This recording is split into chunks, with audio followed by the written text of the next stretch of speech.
Hello, everyone, and welcome to our monthly multidiscipline webinar hosted by ICAT, ISPI Potomac, and the Professionista LLC. This month's topic is Engineering in Everyday Life, addressing the global grand challenges of the 21st century. We invite you to expand your horizons as you tune into today's webinar. Our expert panel of presenters features emerging technological thinkers and thought leaders who will discuss some of the grand challenges for engineering in the 21st century, from sustainability to health, security, and even the joy of living. We will begin shortly, but in the meantime, join us in the chat. Please provide your full name so that we can greet you. Also, we know that many of our guests are tuning in not only from the US, but overseas as well.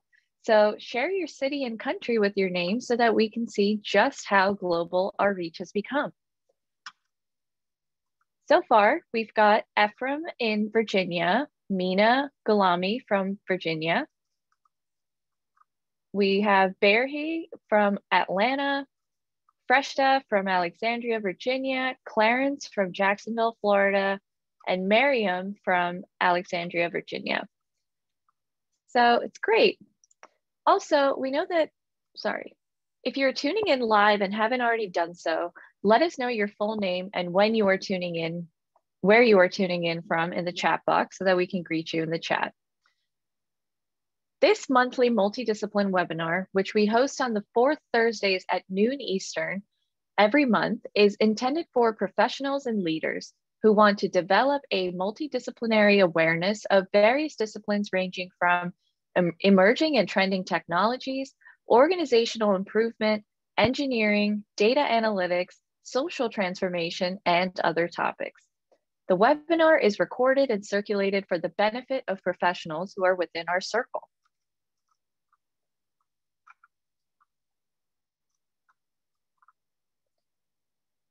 Did you know that ICAT Professional Services is a social enterprise with the purpose to enhance employability and to create jobs in our community? That's right. ICAT Professional Services is an organization that is committed to making your people and data greater. ICAT Consulting is your partner for professional development, talent source, data analytics, and societal impact. ICAT actually hosts this webinar. ICAT's service offerings include Career Academy, outsourcing, staffing, and recruitment, applied data analytics, and social enterprise. To learn more about ICAT Consulting, visit www.icat.net.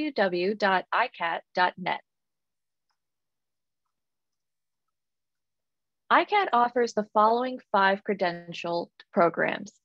1, Scaled Agile POPM, 2, CompTIA A+, 3, CompTIA Network Plus, 4, CompTIA Security Plus, and 5, Agile Instructional Design Practitioner. For the career seekers tuning in, you may be wondering how to make yourself stand out from the stack of resumes. And while credentials and skills may get you in the door, employment readiness is what makes you stand out from other candidates in the minds of interviewers and decision makers. ICAT also offers a series of employment readiness experiences that prepare you to stand out. These include certification exam prep, portfolio development, informational interviews, cohort peer support, coaching support, and professional development. If you want to learn more about how ICAT takes a job seeker from novice to a highly trained professional, visit www.icat.net. These enriching monthly multidiscipline webinars wouldn't be possible without the support of our illustrious sponsors. We will now share a few details about our sponsor organizations. As we share, feel free to take a screenshot of the companies and organizations that you would like to connect with. First, we have ISPI Potomac, our first event co-sponsor.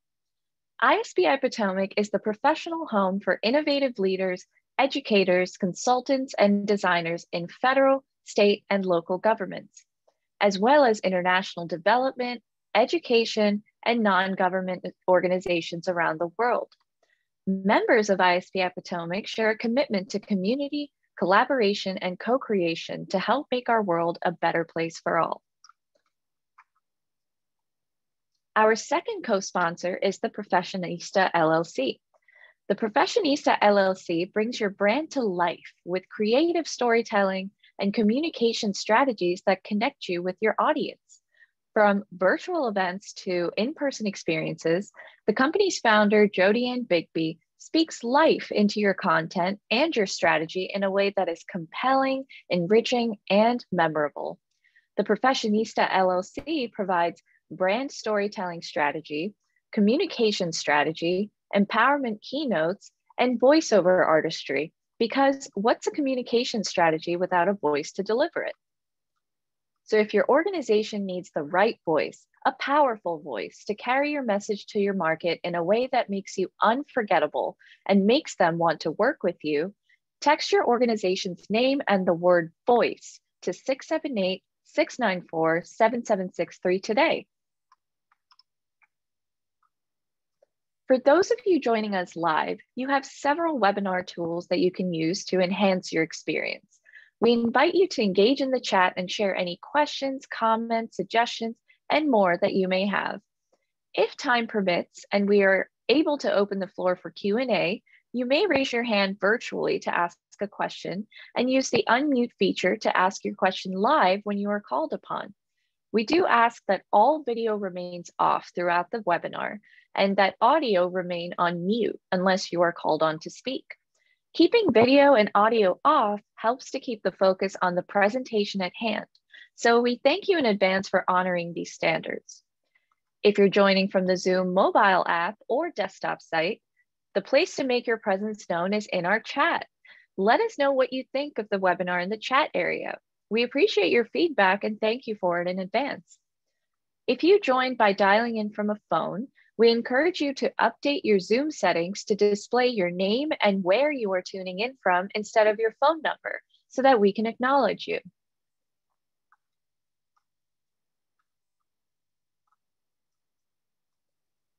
Now let's jump right into the main event. I am Ramia McCullough, and I will be moderating today's panel on the topic, Engineering in Everyday Life, Addressing the Global Grand Challenges of the 21st Century. Today's multidiscipline webinar features experts in engineering.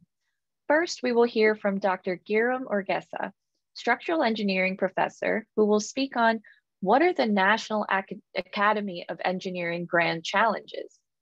He will be followed by Asma Idrisu, systems engineer, who will speak on climate change, adaptivity, and agility.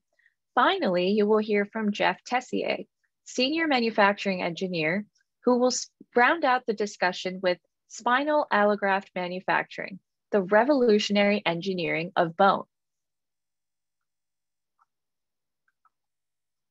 Please join me in welcoming our first panelist, Dr. Giram Orgesa. Dr. Orgesa is an associate professor of structural engineering at George Mason University. Prior to joining Mason, he was a research engineer in the Applied Science Division of Weidlinger Associates and a structural engineer at Decker Parrish Sabatini Limited. His main research interest is studying the dynamic response of structures subjected to explosions. He has taught several structural engineering and mechanics courses and received Mason's Teaching Excellence Award in 2015 and the Chi Epsilon Cumberland District James M. Robbins Excellence in Teaching Award in 2020. Dr. Orgesa is a licensed professional engineer in the state of Maryland. Hello, Dr. Orgesa. How are you today? I'm doing great. Thank you so much for your introduction, Ramya. No problem. Thanks for being with us and contributing to this webinar. Why don't you go ahead and share with the audience a little more about who you are and start your segment with a little known fact about engineering. I think you have done a very good introduction of myself. So I'm originally from Ethiopia and came to the US about 20 years ago and received my master's and PhD from the University of New Mexico in the area of structural engineering. After that, I have a couple of experiences in traditional design firms, which you mentioned about. And then for the past 14 years, I have been at George Mason University, primarily focusing on looking at how structures behave when they are subjected to explosions. That is so interesting. So why don't you start your segment with a little known fact about engineering? If you go to the next slide, maybe that will help me. Sure. Yeah, so in the next few slides, what I would like to do is I would like to provide a short overview of the National Academy of Engineering Grand Challenges. The slide that you see here describes the process used to develop these particular grand challenges. The National Science Foundation, or NSF, sent a request to the National Academy of Engineering, or NAE, to identify and classify the engineering grand challenge of the 21st century. A diverse committee of experts from around the world, including the most accomplished engineers and scientists of their generation, were convened. And the committee was chaired by the former Secretary of Defense, William Perry, who has an affiliation with Stanford University at the time. And the conclusions of the committee was reviewed by more than 50 subject matter experts around the world. The committee identified 14 grand challenges, but did not provide particular ranking of the grand challenges. In addition, the committee did not endorse particular approaches to solve these grand challenges. So the purpose of the committee was just to identify what the challenges are, but the solutions are, again, open and people are still working on them. If you are interested to learn more the details about each of these grand challenges and the processes, the committee roster and so on, there is a link that's provided to you on this slide. Can we go to the next slide, please? So this slide describes for you why there was a need to identify or classify these grand challenges. First, vulnerabilities to terrorist violence, new disease, and also natural disasters, or frequent natural disasters, I should say, require solutions for new methods of protection and prevention. Second, as population grows and its needs and desires expand, the problem of sustaining civilizations' continuing advancement requires attention. And then lastly, products and processes that enhance the joy or quality of life remain a priority of engineering innovation. If you think about, for example, the invention of a wheel, I mean, that's an engineering innovation that had tremendous impact. So, it's always, again, the priority of engineering innovation to make sure that we are enhancing the joy and quality of life. Can we go to the next slide, please? So the National Academy of Engineering, again, Grand Challenges Committee came up with these 14 grand challenges that can be grouped into 4 specific buckets or 4 teams. Under the sustainability team, examples include making solar energy economical, developing carbon sequestration methods, managing the nitrogen cycle, providing access to clean water, and in my particular field, related to my particular field, restoring and improving urban infrastructure. Under health, you will find engineering or developing better medicine, reverse engineering the brain, and using advanced health informatics. Under security, the 2 major ones that are highlighted are preventing nuclear terror and also securing the cyberspace. Under joy of living, the 2 that are mostly highlighted are advancing personalized learning, as well as enhancing and using virtual reality in our day-to-day lives. Can we go to the next slide, please? So again, each one of these 14 grand challenges could by themselves be, it may take like an hour to describe each one of them, but what I decided to do here is just to focus on one example that's related to my field. As a structural engineer, improving urban and also suburban infrastructure is what we do typically. And just so that I can engage the audience, Some of the answer, you may find this on the slide. How many bridges do you think are there in the United States currently? If you have to roughly estimate the number of bridges in the US, you can use the chat feature, for example, to type the number that comes to your mind. How many bridges are there in the US? Roughly, you can say 100,000 or 500,000, whatever comes to your mind. We have one answer from Berhe, and he says 2 million. 2 million, okay. That's a very good start. Anybody? So if this is a classroom. Answer. Sorry. Go another ahead. Answer from Jonathan. He says 250,000. All right, so you can see the big difference between Jonathan and Berhe, 250,000 to 2 million. So the answer lies somewhere in between. So we roughly have, according to American Society of Civil Engineers, we have about 617,000 bridges in the US. Now, of those 617,000 bridges, 42% of them are 50 years old, 50 years or more in terms of age.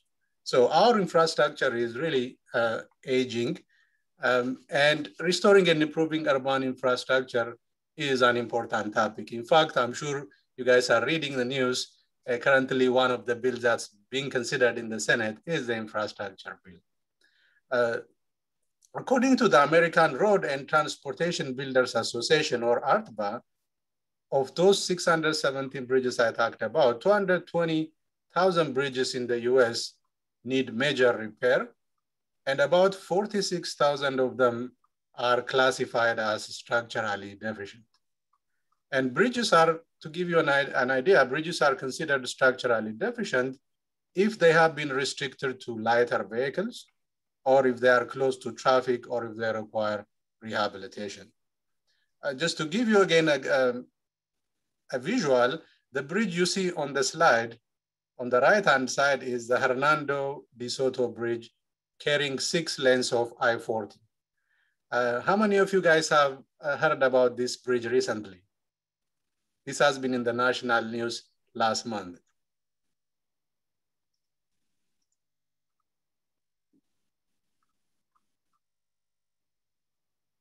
Yeah, in case you have missed it, I mean, this bridge was in the national news recently because there was a significant fracture that was discovered by an inspection team during a routine inspection on May 11, 2021.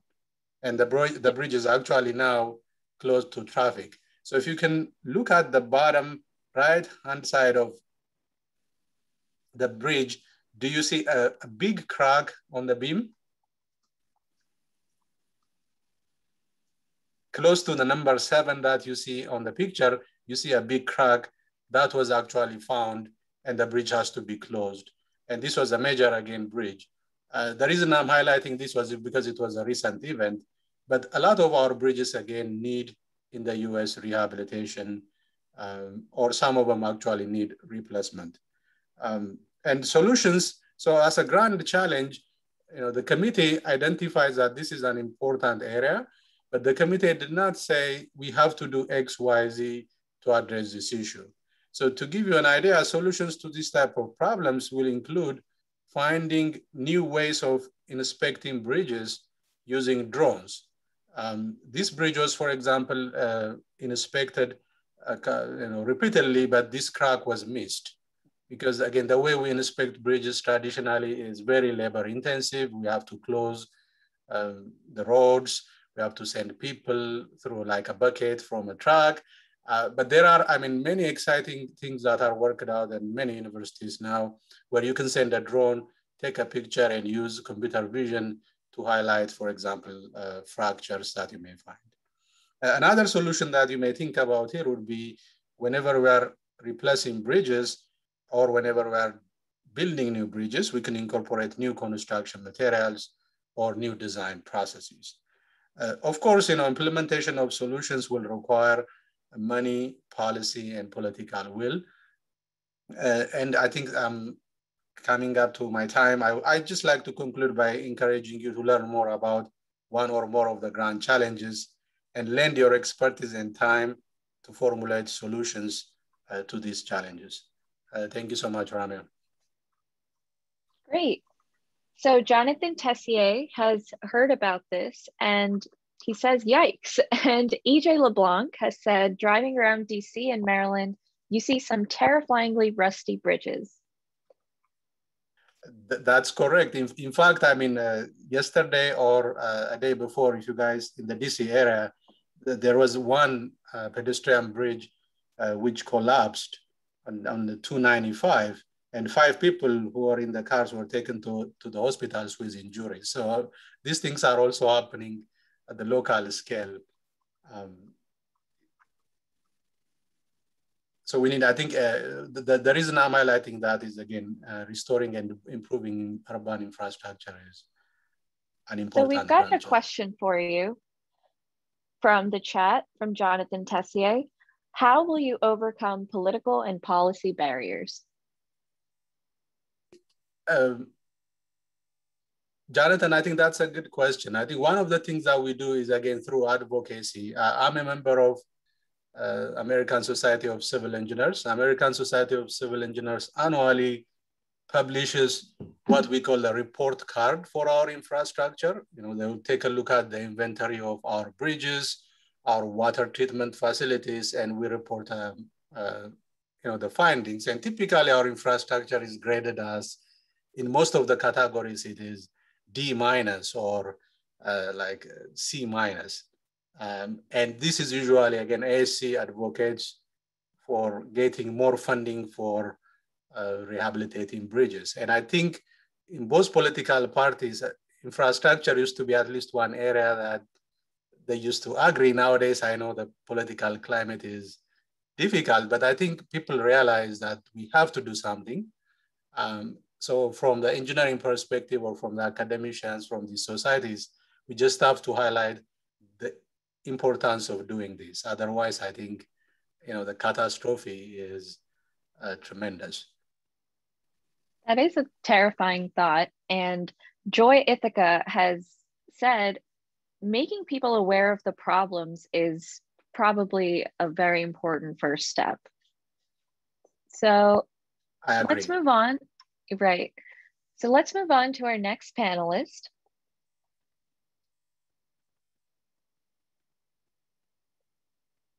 Our next panelist is Asma Idrisu, a systems engineer. Asma Idrisu is highly experienced in planning and organizing analytical information and establishing strategies needed to facilitate executive-level decision-making. Furthermore, she has also developed quality training programs to support staff development and enhance organizational learning at all levels. She also supported the U.S. Census Bureau's Office of Systems Engineering on training methodology, content, and facilitation for socialization of tools, including needs assessments, development, design, implementation, and evaluation. Asma serves on the board of directors for the Small Business Association for International Companies, or SBAIC, as the communications co-chair, where she collaborates with industry leaders and executives to promote best practices and policies that support U.S. small businesses. Today,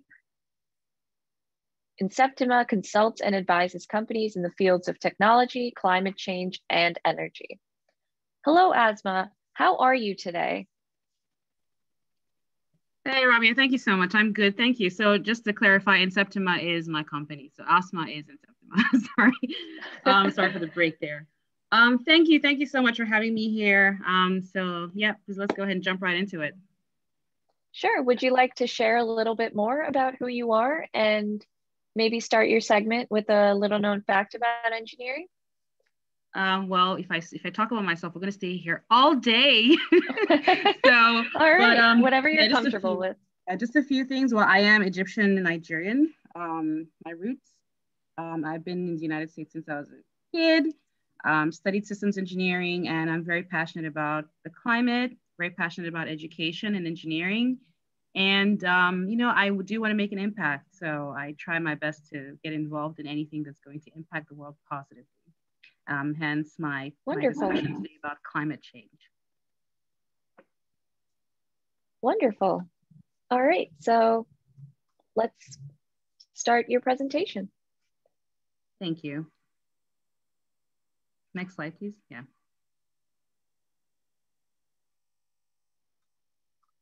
Okay, so today I would like to talk to you a little bit about climate change impact and how engineering can really play a big role in tackling our current sustainability challenges. As you all know, in the past few decades, we have all been concerned one way or another about the changes in our climate, global warming, and the impact of global warming. And the hard truth is the problem is real. It is still here. And worst of all, it's getting worse to the point where we are and will be directly impacted by these changes. So climate change adaptation and mitigation really is a way for us to adapt to these certain changes that are coming and finding ways to prevent further change. So before we go on to the next slide, I just want to ask a big question. In the next few years, we're going to have some extinction of certain types of food. So can you give me like just a quick idea? What kind of foods do you think will be extinct in next couple of years? Do you have an idea? Do you want to guess? Something you like? Anyone? It could be a fruit. Kendra Barker says wheat and fruits. Nice. Jonathan Tessier says corn. Bearhay says watermelons. Okay. Okay. Well, you're all on the right track, actually. Yes. Fruits, wheat, all of them. Oh, coffee, steak. Oh, steak, definitely steak. Definitely steak. Gabe says broccoli. Giram says wine grapes. Okay. Yeah, absolutely. You're all on the right track. So, but for sure, we're going to have some supply chain issues in the future. So if you can just go to the next slide. Thank you, everyone, for your ideas. Okay. So, today we really want to talk about how engineering can really help with, the ideology of sustainability and climate change adaptation. And because supply chain disruption in commodities will be impacted by climate change, there'll be change in consumer preferences. There'll be increased competition driven by new green products, of course. And I think we actually have like a whole list, according to the World Economic Forum, we have a whole list of things that will be impacted. And finally, emissions reduction and trading requirements as well. So all these things are happening and they will continue to happen. And so from an engineering perspective, we're trying to say, how can we think through this? What can we do? What methodologies can we use? How can we make this part of our everyday life? What do we need to do to meet these challenges, right, of the future? Next slide, please. So yes, coming back to the question I asked, yes, foods like strawberries, and these have been scientifically proven, just fruits like strawberries, avocados, chocolate will be extinct. And these are all based on research conducted from different places and validated by the World Economic Forum. And so when you start to think about, oh my gosh, so I won't be able to go to the store and just find chocolate, or I won't just be able to go to the store and buy strawberries, you really begin to think about, this is serious. Like, this is very serious. Another issue that's really disturbing is that by 2050, about 3 billion people will be displaced, right? Somehow, somewhere, from the effects of the change in the climate, from the effects of bad weather. I mean, we all saw what happened in Texas not too long ago with a snowstorm. So, we begin to ask ourselves, really, what do we need to do directly or indirectly as individuals, as professionals, as engineers? What can we do to really help mitigate this problem? Next slide, please.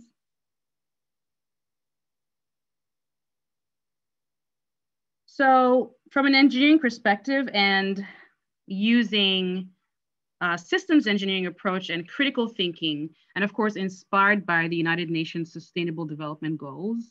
And if you're not familiar with the UN SDGs, just search for UN SDGs and you see them all pop up. You can familiarize yourself with it. I think it's very important that we all do. We developed a sustainability trifecta that focuses on 3 major elements: sustainability, efficiency, and security. And Rami, I think you can click on the slide one more time to bring the rest of the text out. Okay, there you go. A few more times, 1, 2, 3. Sorry about the animation. All right, there we go. So by sustainability, we mean what can you do to ensure that your operations can be maintained without depletion of resources, right? So for instance, let's say I am a beer producer, right? I produce beer. Like one of us, I think, who was it that mentioned wheat? Somebody mentioned wheat earlier. That was Kendra. Yes, Kendra mentioned wheat. Yep, absolutely. So because wheat grows in a certain type of climate and certain type of weather, the continuous effect of global warming is going to impact the production of wheat, right? So I won't be able to sell beer anymore, or the price of beer is going to go really high because there's an impact in the supply chain for wheat. So, we have to think about what can we do to make sure that we have a sustainable supply. Another element here is, of course, efficiency. So by efficiency, we refer to doing things in the fastest and most productive way possible. So how should I operate to become more efficient and waste less? What do I need to do? Can I recycle some of my products internally? Can I use the same things over and over again without having to buy so many things to produce? So that's efficiency, right? And finally, security. So by security, we mean how can you ensure long-term availability of resources to secure your business, product, or services, right? So what do I need to do to make sure that I have availability of resources? So an emphasis on these 3 elements can help us adapt to changes strategically and create sustainability. Next slide, please.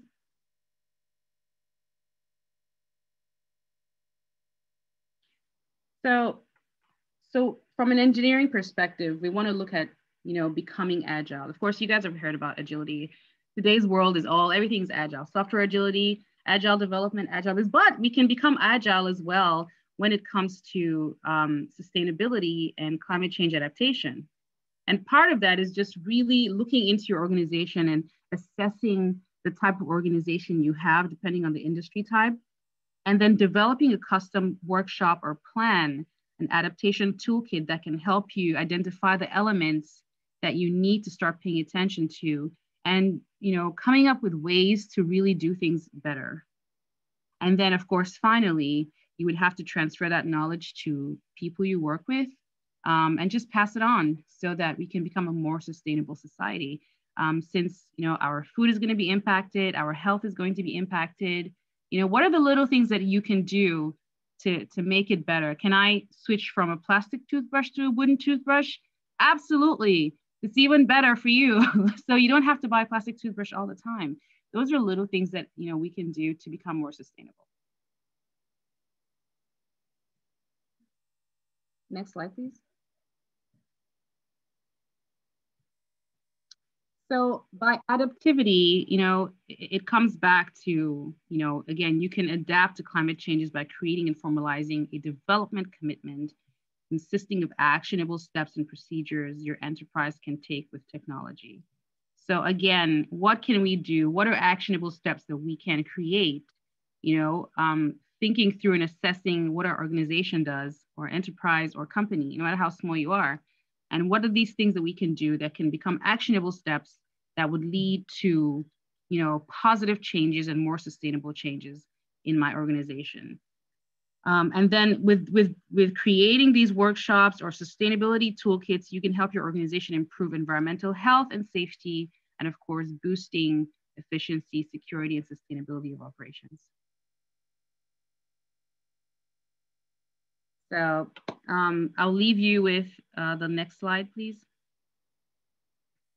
If you have any questions about climate change impact, or you're interested in, knowing more about the workshops or toolkits, or even just, straight up information, please feel free to reach out to me. That is my email address, and that is the website for Inceptima. You can go in there and look at what we do.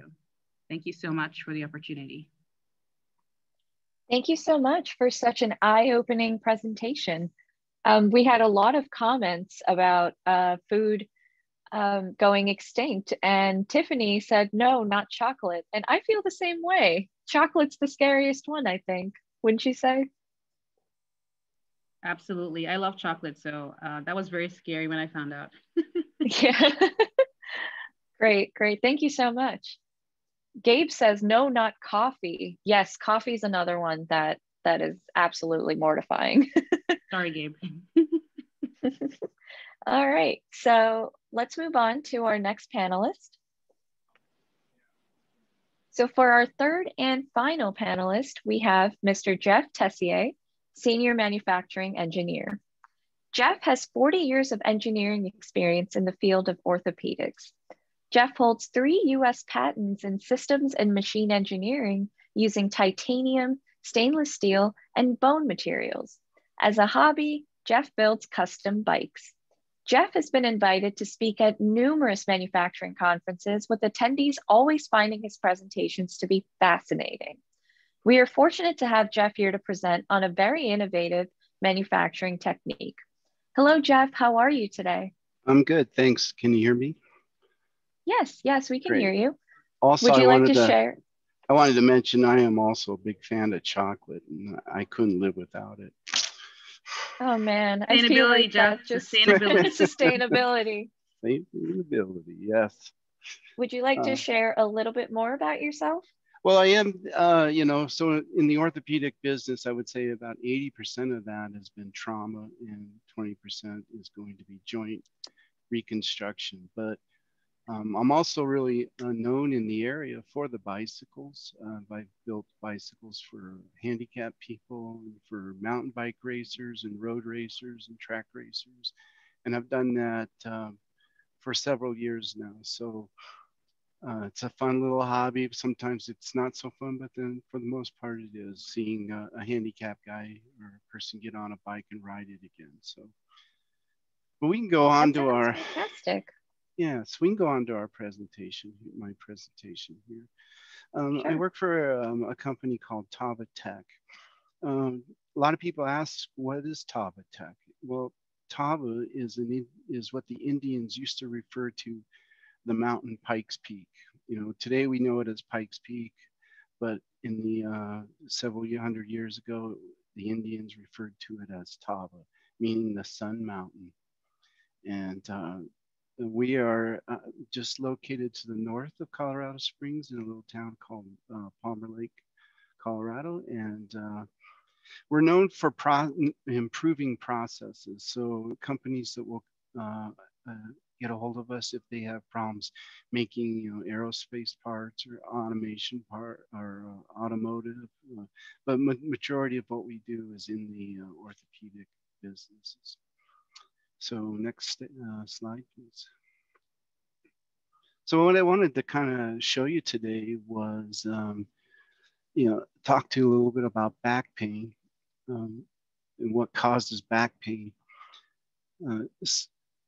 Degenerative disc disease is something that happens around the world. Everybody probably has at one point or another known somebody who's had back pain. And although this is just one of the things that could be causing it, it's best first to discuss that with your doctors and all that. But I wanted to show you what happens when you get a degenerative disc disease in the lumbar area, where the actual jelly deteriorates to a point where the 2 vertebrae come together, and it's those 2 vertebrae coming together that causes the actual pain in your back. And one of the fixes that you can do is what we call put in a cage. Now these cages can be made out of titanium and they can be made out of PEEK plastic, but they can also be made out of actual human bone. And that's kind of what I wanted to share with you guys today. Next slide, please. Now we get, our company, Tavatech, makes the machines, but we can only provide a process to them. But the actual material comes from family and members and people that have died who have wanted to donate their organ and tissue tissues after they die. Now, a lot of people um, they think about this. It's something you have on the back of your license, your driver's license, that says, "I want to be an organ and tissue donor." Now, for organs, it's pretty common to know that you can give your kidney away, a heart away, whatever it might be. But a lot of people in the world don't understand what tissue is. And tissue is skin, yes, but it also is skeletal tissue. It's the actual human bone, and we then take that tissue and actually fabricate it into a part to help improve the life of others. If you want to learn more about what donating bone tissue is, you can go to donatelife.net. Okay, next slide. So why? In America, we have 16 million adults. 8% of all adults experience a persistent chronic back pain. And in most severe cases, spinal fusion is used to strengthen the spine and prevent painful nerve pinching. So you can see there the example of, they have the jelly up on top and the bottom. And then what we're trying to do is take those two vertebrae and fuse them together so that the bone becomes one, and that no longer can you pinch the nerves and whatnot and cause that pain. So that kind of shows you an example there of where the actual implant will end up going. So next slide. And how do we do that? Well, we have to build machines. The reason for this is these allografts are manufactured in a class 10 clean room. As the machine goes into the clean room, it has to be sterilized. It takes a wash down. All the components, measuring tools, everything that the technicians are going to use to process that bone has to be sterilized. And they'll then bring in the donor. The donor might yield maybe 12, 24 pieces and then they have to completely wash the room down again and sterilize the equipment for the next donor to come in. And the process continues. And this process is, in some cases, 24/7, 365 days a year. And they're built on, if you can run that film there.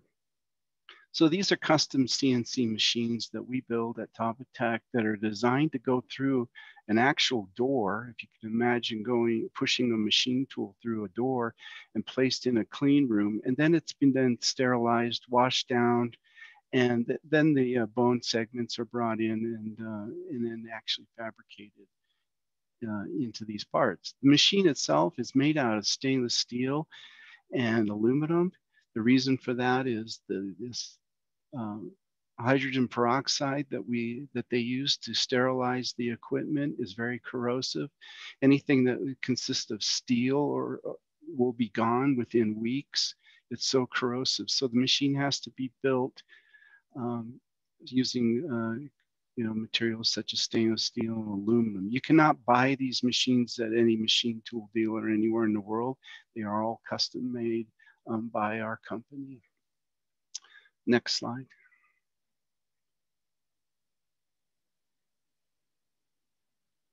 So each machine is then tested. You can go ahead and run that video. Each machine is tested in-house to make sure it works properly and can hold the tolerances. They are CNC driven, so this is computer numerical control. The actual program is created using a CAD/CAM system. A little bit hard there, but one of the things that we do to test the machine to make sure that it's working properly is to use an artificial bone. Like it's a plastic of sorts that we test to make sure, but it's the closest thing we got to simulating an actual bone. You don't actually want to cut bone in an environment that is where you can be breathing it in and whatnot. So we use simulated bone to test the machine and make sure that it's functioning right and it's dimensionally correct. So in this example, we're just milling a tiny little square in plastic to make sure that it's dimensionally correct. Okay, next slide.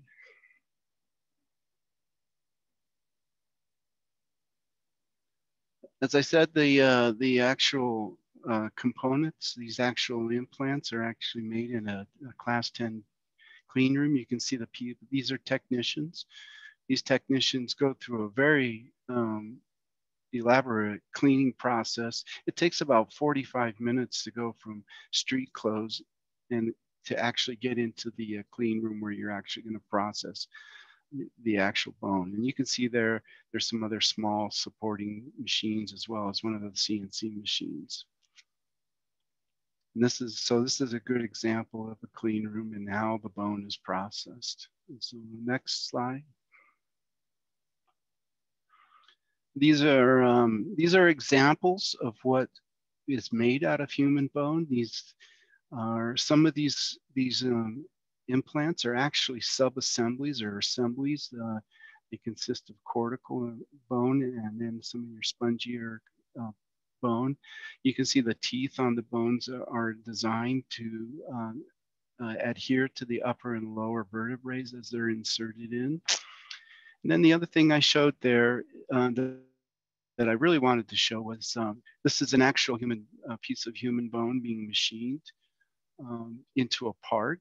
One of the things that we also do is just because this bone is a gift from families to the bone bank, nothing goes wasted. So as that little cutter is running around in a circle there, it's creating those little tiny chips. Now those chips are not just discarded. We actually gather those chips and they're also used in like compound fractures, for example. So nothing goes to waste because this is such a precious gift that we get from these families in order to make these parts.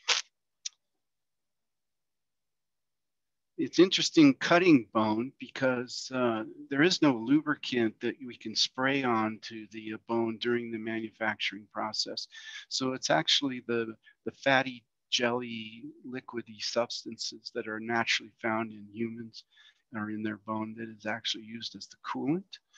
And to keep the bone at the right temperature, it's just like running a fever. Anything over 104 degrees Fahrenheit, we're starting to see the tissue deteriorate. So we have to be very careful about when machining the bone that we have the correct temperatures used so we don't destroy the actual tissue before it can be used in a patient. Next slide. I think that's, yep. So if there's any questions, I'd be glad to take some. Thank you so much for such a compelling presentation. We have a question from Girum, and he says, are tissue banks located in hospitals or other facilities? They are located in other facilities. The actual machining of these allografts are not done in the hospital. They're actually done at the bone banks, and there's bone banks scattered throughout the world. Wonderful. Okay, everyone. Now we will open up the panel for questions. We invite our live audience to submit your questions in the chat so that our panelists can share more of their expertise on these exciting topics.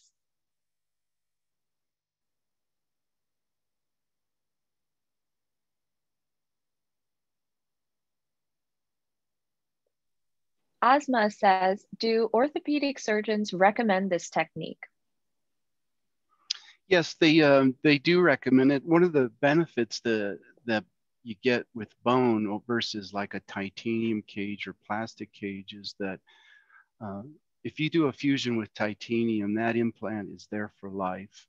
If you do an implant with bone, the actual implant will dissolve over time, and in the two vertebrae will become one. So surgeons do actually like to use this method over the metal or the plastic. Fantastic. Gabe says,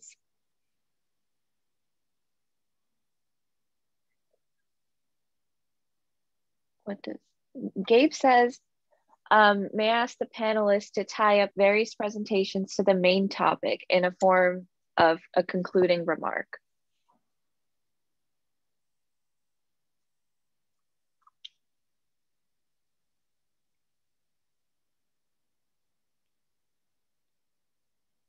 should I go ahead? Yes, yes, absolutely. Yeah, so, you know, the topic was engineering in daily life. And so I really kind of picked that topic, my topic, based on probably it's something that's not very well known that goes on. And it's only been going on for probably the last 20 years. And so it's a part of our daily life. So I encourage people, if they really want to become an organ and tissue donor, to do so. Great, great. Does anyone else in the audience want to ask any questions? Now's your time.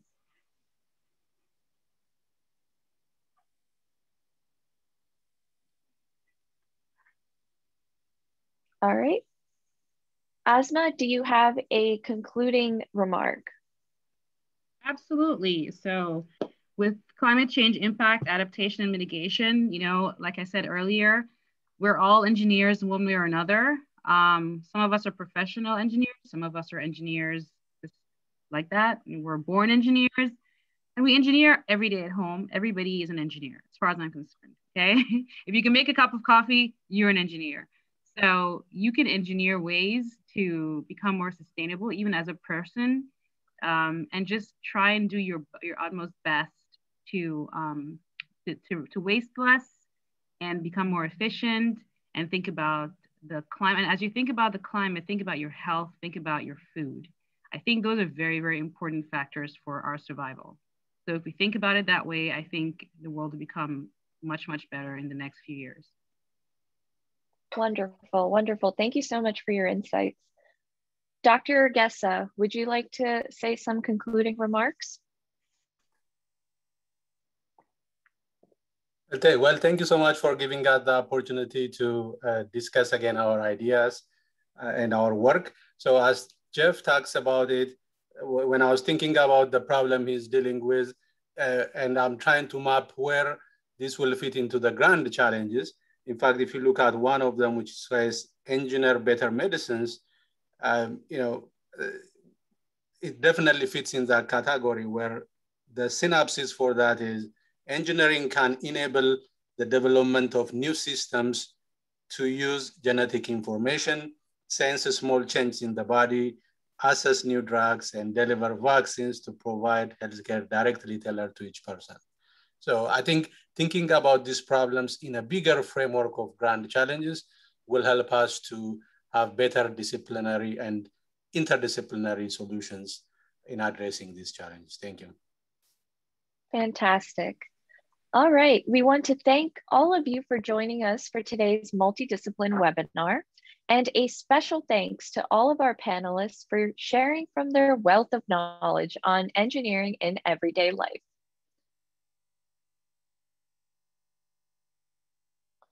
We want to invite you once again to join us on July 29th at noon for our next multidiscipline webinar, Part 2, Engineering in Everyday Life, Addressing the Global Grand Challenges of the 21st Century.